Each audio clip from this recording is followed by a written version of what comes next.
సర్వసాధారణంగా చాలా ప్రాంతాల్లో వాకింగ్ చేసిన వారికి రాయితీలు ఇవ్వడం మనం చూసాం. కానీ వాకింగ్ చేస్తే పన్నేసేటటువంటి ఒక దుర్మార్గపు చర్యకి కూటమి ప్రభుత్వం పూనుకుంది.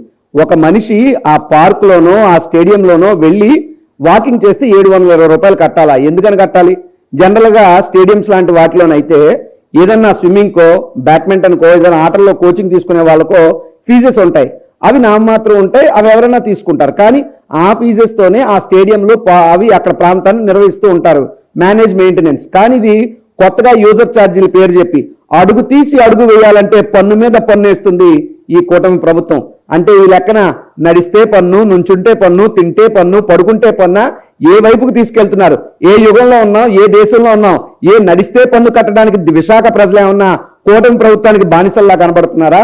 కూటమి ప్రజాప్రతినిధులు అడుగుతున్నా, ముఖ్యంగా విశాఖ ప్రజాప్రతినిధుల్ని, మీరు దయచేసి మీ మనసు చంపుకుని బానిసల్లా చంద్రబాబు నాయుడికి ఊడిగం చేయడం మానేసి ఆత్మ గౌరవంతో బతకడం నేర్చుకోండి.